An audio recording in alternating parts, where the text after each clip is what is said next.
I think it's about inspiring children to be the best they can be. I often say I've got no formal qualifications. I've got a master's in real life, and that gives me a huge amount of confidence when it comes to, I know I can spot someone who's lying to me within 5 minutes of meeting them, because I'm pretty good at spotting characters, and that's a really good life skill. We want our children to be resilient. We talked about that before.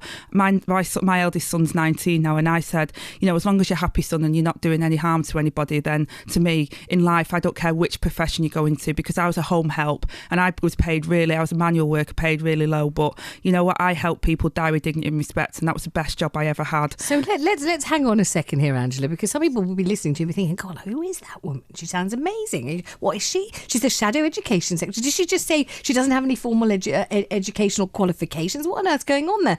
Because when Justine Greening was given the post of Education Minister, people said, now she's the first state-educated Education Minister. This is a really big deal. We're very impressed, or we're not very impressed. We're worried, or whatever it was. There was a reaction to it. Now, you are now Shadow Education Secretary. What is your life story? How do you come to inhabit this august office? And if it's true, as you say, you don't have any formal qualifications. I don't. I left school with no GCSEs above a grade C, and I was pregnant at 16. I picked up my GCSEs pregnant, and everybody written me off and said that I was going to be in a council house with loads of kids by the age of 30, and that was it for me. My careers guidance, which I thought everybody had connections workers, but it was just apparently poor kids. I didn't realise I was the poor child. I thought it was like everybody else around me. Wow. But at the time, my careers guidance was that I was going into nursery nurse or catering. So, I mean, Chris is the example of what we need to do for kids, is inspire them to be the best they can possibly be. And I was inspired to do that. You? So you're pregnant, you're 16. Yeah. You've got a couple of GCSEs above grade C? Yeah, I've got no GCSEs above a grade C. None. Okay. I went back into adult education, which of course a lot of young people today won't get that opportunity to go back into FE,